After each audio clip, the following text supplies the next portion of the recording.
most basic saddle cloth. We've been using it for quite a few years. It was used in both of the Queensland State Champions. It is just a woolen blanket that we fold up, sit there, so it takes up minimum space, minimum heat gain, and there's never been any rubbing from either the stirrup leathers, girth leathers or the saddle, and it fits on all of our horse shapes. So this is just another saddle cloth we use. It's a thin woolen one. Anything pure wool works.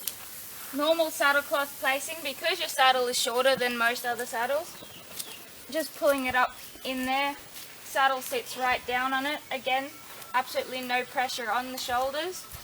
It still doesn't reach the loins. The girth straps go straight down, staying out of the elbow area. The saddle doesn't need to be done up as tight as most other saddles. Because it sits in the spot, it doesn't move.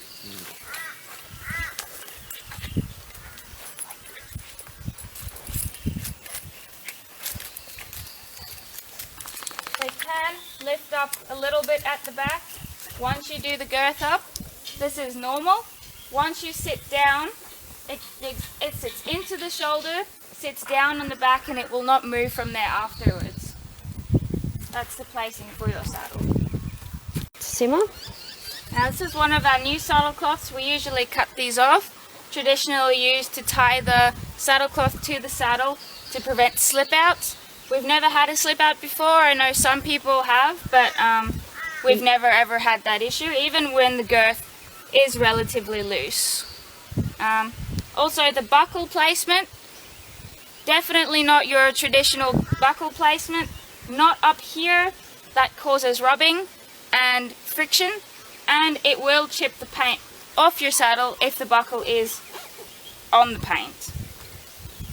Through the bottom, around through the stirrup, buckle inside to the horse, right down near the stirrup, doesn't touch your horse, doesn't touch you, no rubbing. But no. Taping. We usually just tape it, but if I show you how to undo it later, I don't want to tape it now, but there you go.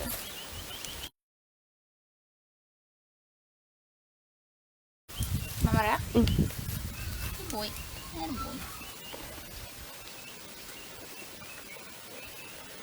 So again, the buckle on the inside, facing that way, won't touch your horse, won't interfere with your leg. The saddle sits down really well at the back and won't lift up even if I move forward.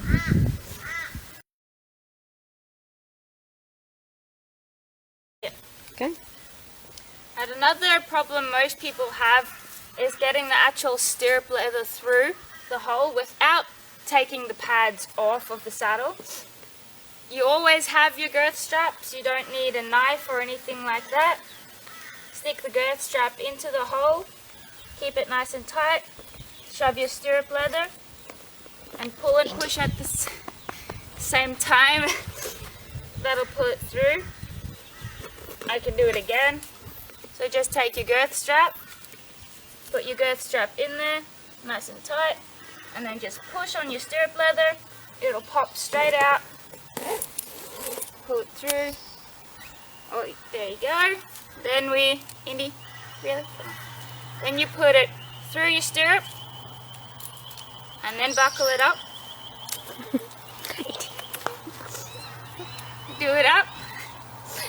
And then we will tape it here and here. Keeps the buckle in the good spot, that side.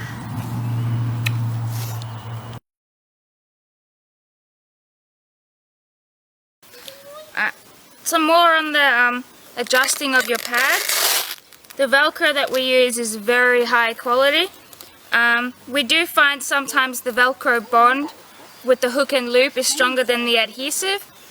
It can peel the very edges here off. If that does happen, we suggest just some Gorilla Glue or some super glue. Stick it back, cut the loops off here, just kind of pull them out or cut them off. That'll stop the adhesive from pulling the Velcro off of the saddle. When adjusting your saddle, you can adjust either just the top or the bottom half, or the entire pad. You can yank it off, put it out for wider horses, in for narrower horses, and if your horse has exceptionally large shoulders, you can either move the pads down a little bit so your saddle doesn't have to sit so far back.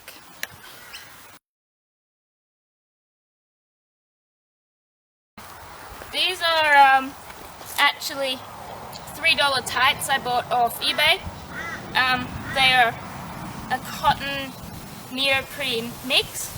There's absolutely nothing to them, as you can see. If I pull, they're kind of see-through. They've still got the seam in the middle.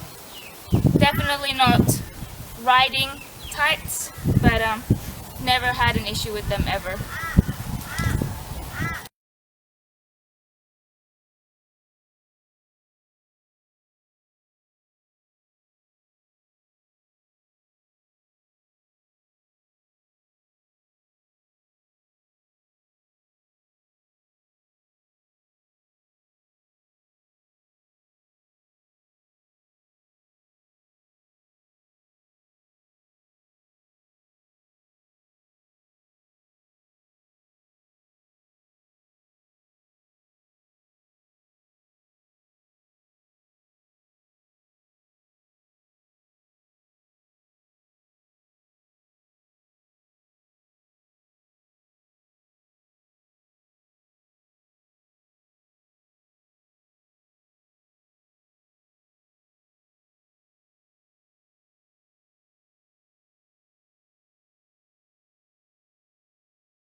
For myself,